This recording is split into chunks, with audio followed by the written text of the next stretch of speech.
Hey guys, welcome back to Guns and Guitars, the channel that's all about having the most amount of fun for the least amount of money. And today I'm going to show you how you can turn an otherwise boring and bland piece of wood into something a little more beautiful, okay?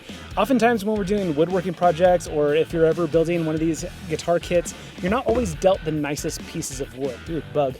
So I'm going to show you a couple of techniques that I use to turn an otherwise boring or bland piece of wood into something a little more exciting. So if you want to see how to make any piece of wood look like a piece of beautiful flame maple, stick around. I'm Dan, this is Guns and Guitars. Let's get started.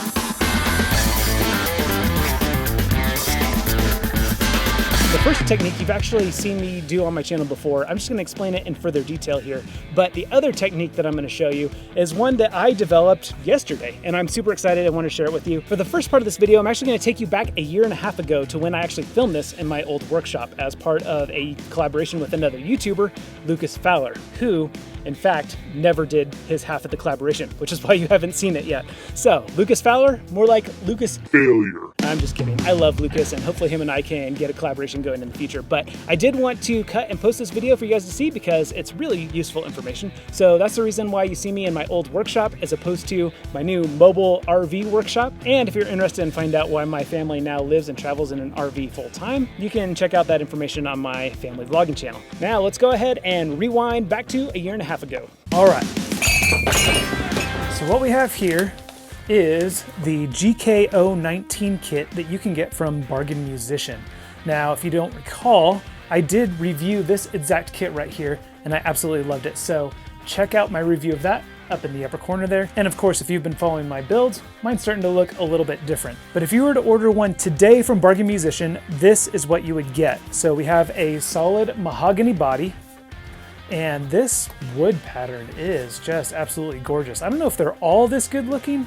Lucas definitely got a good one.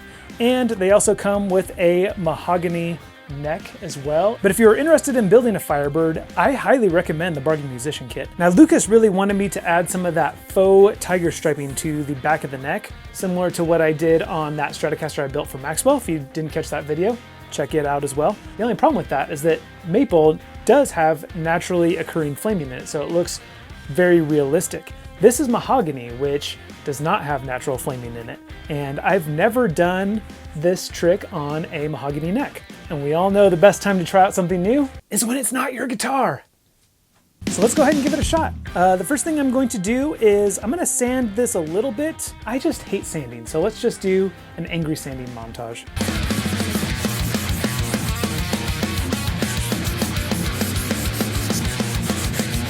Okay, this is sanded smooth down to 220 grit.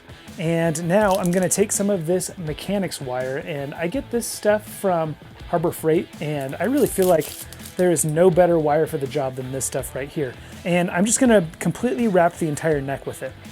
Okay, perfect. So we got this thing all wrapped up. The only concern that I have is that all of this looks a little too pretty. It's not gonna be very believable tiger striping. So I'm actually going to set it down and kind of tweak these a little bit so they're not quite so pretty looking, and make the spacing kind of a little more uneven. This is going to make our tiger striping be a bit more believable. So kind of pinch it on one side, you know, kind of bend it if you can. You don't necessarily want just absolute perfectly straight lines with even spacing. That's not how real maple tiger striping looks. And so if we want this to be believable, we can't do that. All right, now my favorite part. I'm gonna be taking this Coleman butane torch, and I'm just gonna lightly toast all along the back of the neck here. And when I say lightly, I mean lightly. Like once you start to see just like a hint of brown, that's about the level of charring that you want for this. So I highly recommend you practice this on scrap wood first, but I'm not gonna do that because this is mahogany and I've never done mahogany before. And so we're just gonna go ahead and try it. And remember, this isn't my guitar, so if it doesn't turn out good, it's not my problem. Now look at that. That turned out just about perfect. It's a little light in this area still, a little dark in this area still, but I'm gonna thin it all out with some sandpaper, but that actually looks pretty good. I mean, this mahogany takes a flame tiger striping actually pretty well. So the headstock, again, it's a little bit dark, but you know, we can fix that with some sandpaper. And you know how much I love sanding.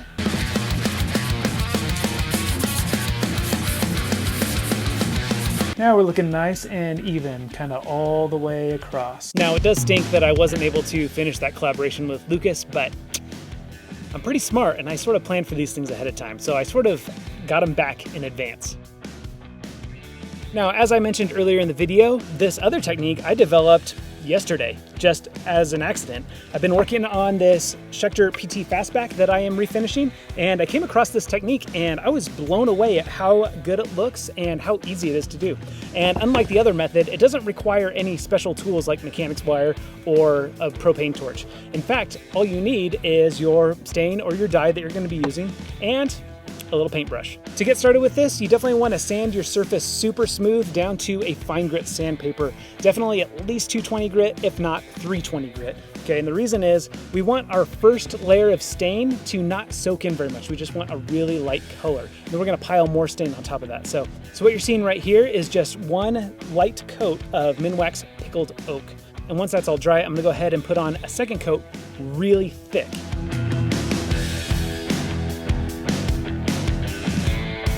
And then I'm gonna go back over that coat with this paintbrush. And I'm just gonna do random brush strokes side to side all the way top to bottom.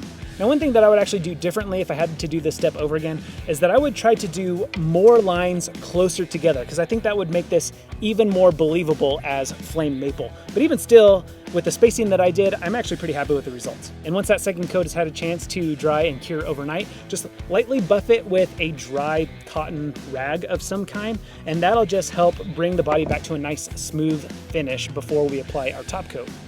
For my top coat, I of course used Formby's tung oil, and after a couple of coats, it brought out a really nice sheen that really added to the depth and dimension of this effect. To the trained eye, no one's gonna look at this and go, whoa, that is real flamed maple. In fact, some of you probably can spot the difference even through the camera lens. But this is a really cool way to sort of add some pizzazz and sparkle to an otherwise really bland piece of wood. Now, if you already have a piece of wood that has really nice looking wood grain and you just want to enhance it even further, check out this technique over here where you can bring out the natural grain in your wood.